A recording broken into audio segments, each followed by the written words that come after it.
Before it was available for people from 35 years old, but now it changed, yeah? Yeah. Starting November, they have implemented the requirement of the interview. Tourist visa had some changes recently, like you cannot extend for 6 months, only for 2 months. Correct. When you're on retirement, you don't want to be nervous about all these changes. Yeah. Tourist visa would cost you between 400 to 500 US dollars a year. Yeah. The applicant that has military service, it's only $10 a year. Oh my. Deposit can it be spent somehow? If I am the owner of the house and lot, I'm not so keen on putting restrictions to my property.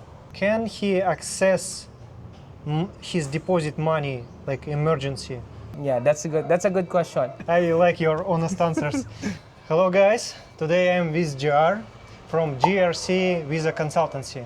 It's a company that I trusted my 13A permanent resident visa. And today we will talk about SRRV visa.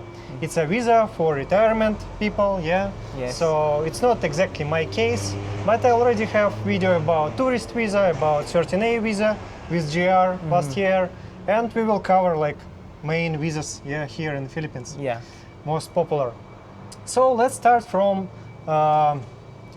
benefits compared to tourist visa, because Philippines actually has pretty good tourist visa program, yeah? Correct, yes. Yeah, and what benefits SRRV has compared to tourist visa? Okay. Before I answer that, thank you, Alex, for inviting me again. It's my pleasure. Thank you, Jar. It's been a while. Yeah. One of the major benefits of the retirement visa is the permanent residency. Yeah. So you have elevated your status to become permanent from being temporary on a tourist visa. So you'll have multiple entry privileges. You have the opportunity also to bring your family here, your dependents, your spouse, your children below 21 years old. You mean under the same visa? Yes, under the same visa. Nice. And then your children can also study here. So which is one also of the major benefit, because they will not be required to secure the student visa, because they're already on the retirement visa as dependent on that particular visa holder. So that's one. You don't need also to book a return ticket every time you come to the country, because that's also one of the benefits of the visa. So you will also have the opportunity, if you like to set up a business, that visa can also help you. That visa can let you work as well. So provided that you'll be getting permits from the Labor Department, then alongside with that SRRV or the retirement visa, instead of you having the working visa. Yeah, it's nice. So guys, I will just summarize. You don't need flyaway ticket, which cost about $50 each. So if you travel a lot back in force, it will save you a lot of money. And also for children, yeah, it's like great opportunity. But what will happen in case of SRRV visa holder pass away? How about his or her children? Okay. When the principal holder of the retirement visa pass away, the spouse can be on that spot. That's what we call subrogation. So continue pay for visa and keep it. Yeah, it will continue. Nice. And if children will be older than 21 years, they can downgrade to tourist? Yes. Okay. And probably secure the appropriate visa for them. And I know that before it was available for people from 35 years old, but now it changed, yeah? Yeah. So what age now is the minimum age requirement is 50 years old. So that's the retirement. Yes, before they can accept 35 to 49, and that was temporarily suspended for the time being because there's an inquiry of the Senate, because most of the holders of that visa are Chinese. So this is temporary on hold right now, but I know the retirement office is really doing their best to bring it back, probably between 40 or 45. We'll never know. By the way, do you know what happened with people who was 35, 40 years and cannot no more fit in requirements? They were downgraded, or they were kept their visa? Okay, that's a good question. They kept their visa. Okay. So as of the time being, once they once they have been granted with the visa, they still have the visa as of the time being. I know specifically of one person. Oh, so do I understand correct? In case of some future changes, present holder of SSRV will keep the same requirements as it was Before. before, yeah. Yeah, whichever is applicable during the time that it was approved to them. Oh, nice. Yeah. It's actually a really good point because I just found one comment about SRRV visa. It gives you peace in mind because tourist visa had some changes recently. It's like you cannot extend for 6 months, only for 2 months. Correct. But for SRRV visa, it's like different. And when you're on retirement, you don't want to be nervous about all these changes. Yeah, It's a really correct. good point. How about cost? What's the price of application and for renewal? Okay. The retirement visa comes with monetary requirement. So one of the major requirement of this visa is the visa deposit. So that is where probably most people will kind of think, or I'm just gonna use the tourist visa instead of applying for the SRRV because there's a visa deposit requirement. The basic one is the $20,000 US. So regardless if you have pension, you have served the military, that will be required. It will go down to $10,000 US if the particular applicant has the proof that he is already receiving a pension of at least $800 US if he is applying alone. Now, if he has served, for example, for the US military or other countries that has good diplomatic relationship with the Philippines, that particular requirement will now go from $10,000 US to $1,500 US or $1,500. So it's very good. Yeah, it's especially like a good option for people who served military or police. Yeah, like Yes, this correct. career. Because it started with the US military service, but it does not stick only there. There are other countries also that has good diplomatic relationship with the Philippines.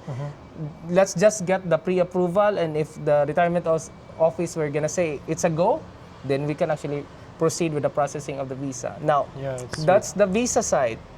That will be returned to you if and when the retiree or the holder will cancel the visa. Like downgrade or Yes. on a tourist or just leave country and Or leave cancel. country, gonna say, okay, I'm gonna go to other countries Yeah, right now. whatever. I'm already okay in the Philippines. It will be given back to them. So that's clear because And it will be held in US dollars or in Philippine pesos. US dollars. So you will get the same money that you put there. Yes, correct. It will not go up. It will not also go down. Yeah. So that's good. Now, second monetary requirement will be the one-time application fee. So if you're applying a loan, that's 1,400. That's one time. And also 360 annual fee or ID fee. That's 1,760 or 1,760 US dollars. Those are the basic ones. But there are fees that can be attributable for that, like for example, your cost of your tourist visa while waiting for the approval, medical, NBI, and other miscellaneous fees. Yeah, about 200 at least dollars. Yeah. 2,500. Okay.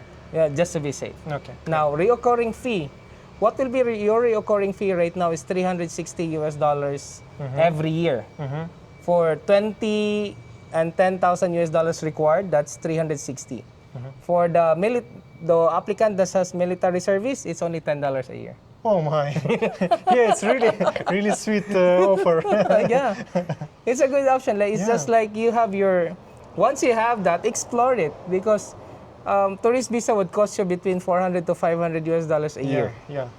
Now, if you're gonna take a look at it, you have already the the value of your money in the next 3 years. Yeah, and it will be much cheaper because you can fly in another country, go back without returning ticket. You don't need to pay exit clearance, which not so much cost, but you need to make it like 2 weeks ahead. So you need to go to another island, spend money there, and it will be not like $50, but $200. So for people who on retirement, it's really good option, I think. Yeah. Especially military, just sweet. How about, you said it requires about $800, $1,000 of pension per month. But countries, many countries, they have their inner currency, not US, not USD. Like, for example, I'm from Russia, and when I first arrived in Philippines, our currency was the same as Philippines, 1 peso, 1 ruble, and about 60 rubles per $1. But now it's almost doubled. So ruble is cheaper, and people who had $800, $1,000, it's not so often in Russia actually for pension, but who had this money, now they have twice less. So are they still fit for requirements or not? As long as during the application, Okay. if you have the Russian currency, On a if moment of in the moment of application, and it's actually will comply to the 800 in equivalent to $800, that's good to go. Okay, cool. Do SRRV visa holder have to transfer money to the Philippines monthly, or you just need to show that you have income and that's it? Yeah, that's a good question. So they will not actually take your money. Okay. That's good. They will check. They will ask for a proof, and the proof is a monthly statement that you're receiving, or a cover statement that Mr. Foreigner A has been receiving a pension starting 2020 for his lifetime pension. So we will check that. That's the only document that will be the reference of the retirement office. They will not see your bank statement. They will not touch that. Only that statement. It's great. Only that document. So you can send them on your bank or stock market, whatever you prefer, and keep them with you. Have income. By the way, do you have any interest on a deposit amount that you will keep in the Philippines, or it's without interest? There is, but Very small. it's very small. It's Just- almost nothing. To have checked. Yeah, checked. Okay. I like your honest answers. So, how about deposit? Can it be spent somehow, or you have to keep it in a Philippine bank account? Okay, that's a good question. Two options to see it. There are people who would like that it will stay there. You can think about it that, okay, I have $20,000 there sitting. Whatever happens to me, I have funds. You can see it that way. There are also people that, hey, will tell me, JR, I will not let my $20,000 sit in the bank. So they have the option to withdraw. Two options as well. It's either purchase of a condominium unit and long-term lease of a house and lot. House and lot. Now, take note that these options are available. However, let's just say, for example, option one, buying a condominium unit. At least it's $50,000. That should be the price or the amount of the condo. So you need to add some money. Yes. Okay. You need to buy first before you can actually withdraw. Oh, okay. Okay, the right term is withdraw, not use. So, or there's actually another terminology, but I would let your subscribers To be understandable. understand that you need to put in the $20,000 first, then they process your visa, and then later on, you can withdraw your visa if you buy a condominium, or if you already have a condominium in place. Okay. Now, having said that, that particular withdrawal process is simply an exchange of visa deposit. Why? They will actually, before they release the money to you, before you comply everything, they will put an annotation on the title or restriction that says the sale, the mortgage of this property shall be subject to the approval of the retirement office. That's what it says. So if you want to sell it, you have to put money back in a bank. Yes, that's one option. Okay. And how about corporation? Is it allowed to put your money in a Philippine corporation, like 60 Filipino, 40 foreigner? No. No. Okay. Should Peer A approve condominium that you will choose? Or you can choose any, buy it, and then withdraw your money? Any. Any, okay. Any. As long as it has the following ownership documents. And it should be named to the visa holder or the retirement visa holder. Number one, it should have the title, CCT, the condominium certificate of title. It should have the tax declaration, and it should have also the deed of absolute sale during the purchase of the condominium. Okay. So how about second option when you will spend money on lease? So let's say 10 years you will rent some house or apartment and you will spend all your deposit. So that's it. You don't have to put your money back on deposit, or you just spend your money and that's it. Okay. The long-term lease is a long-term lease. Yeah. Then the lease amount should be also at least 50,000 US dollars total. Okay. Okay, there's I see. actually provisions there. Yeah. Now, that particular lease of a house and lot will not be given back to the retiree, but will be given to the owner of the land and the house. It will not be given to them. So, or to him. It will be given directly to the owner. But seldom did I see it, because if I am the owner of the house and lot, I will not put, I'm not so keen on putting restrictions to my property. Okay. Oh, it will be restricted property. Yes. Okay. So that's really the Yeah. catch, and it's not at times discussed with other bloggers, and that's also when we talk right now. I would like your viewers also to know that, because that's very important, and that can only be learned if you actually have done it, Yeah. and you have the experience it already. Yeah, a lot of details I never heard about it. Yes. Like 50,000 and that it will be restricted. I heard not many, but some foreigners put like bought house on a wife's name or girlfriend's name, then lease it and use this deposit money. So, but their house will be restricted from any Yes. sale or. Yeah, there's actually an annotation or lien or encumbrances. I don't know what's the term in Russia, Okay. but in here in the Philippines, in the perspective of real estate, because I'm also a licensed broker, so that is what we call here annotation. So it's a restriction that is indicated on the land title or the condominium title. Okay, great. Yeah, I understood. It's not so easy. It is easy. Yeah. It will just take time, resources, and for your effort.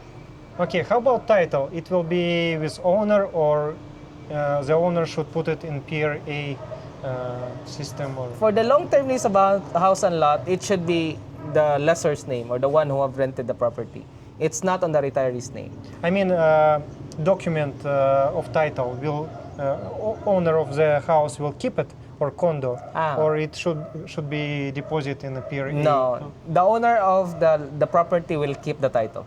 Okay, okay. By the way, PRA, it's Philippine Retirement Authority. Authority, yeah. Yeah. Yeah, by the way, in case of foreigner holder SRRV visa will get seriously ill, can he access his deposit money, like emergency, as quick as possible? What time it will take?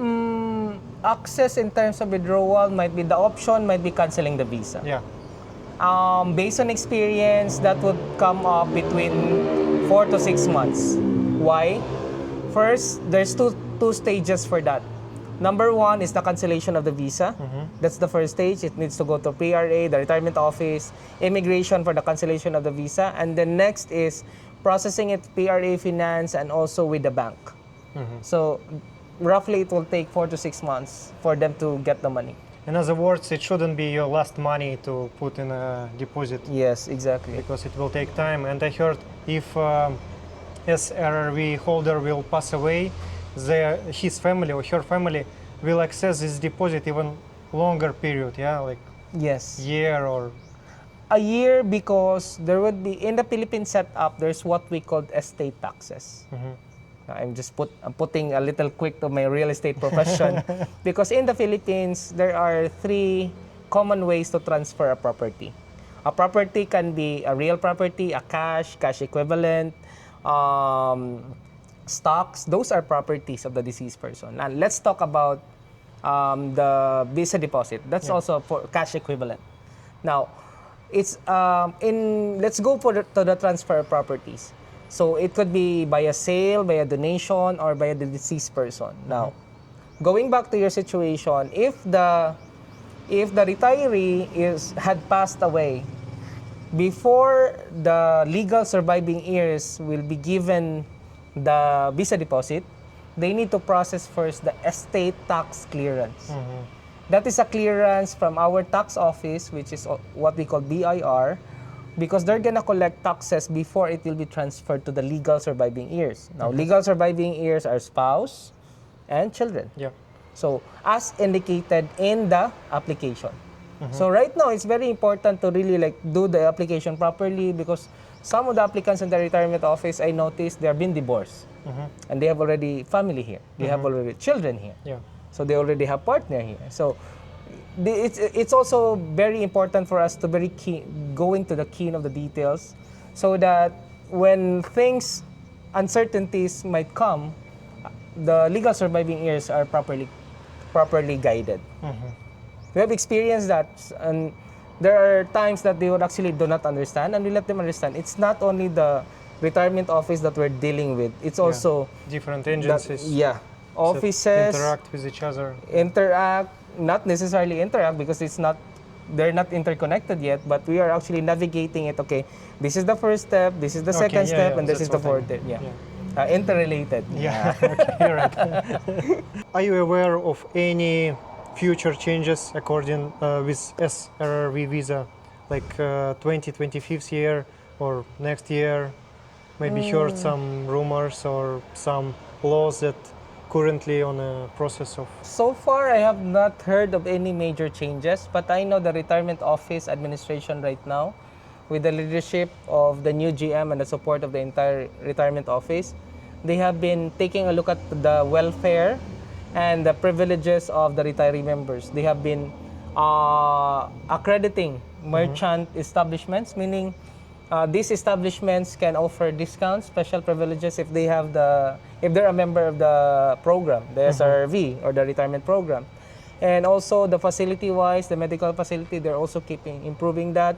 And probably lowering down the minimum age requirement, but it's still on the talks. It's nothing final yet. Probably it can go down to 45 or 40, and I think that would open a lot of opportunities for those people, younger people below 50, to really avail the retirement office or apply the retirement office or the retirement visa. What will happen in case of bank will go bankrupt that holds deposit? Is this deposit secured, insured by government? Okay. Actually, that's the first question. You're the first person who asked me that. That's the reason why I smile. It doesn't mean anything bad. The main bank of the retirement office is the DBP. That is where they maintain an account. So that's a government bank. So technically, there's an assurance that it will stay. Okay. For the private bank, they have accredited big banks so far. And if we're gonna take a look at it, because that's a time deposit, that can be based on the PDIC, the Philippine Deposit Insurance Corporation. It can be covered up until 500,000, if I'm not mistaken. Dollars. Pesos. Pesos. So technically, that's $10,000 approximately. That's still a safety net. Yeah. Okay.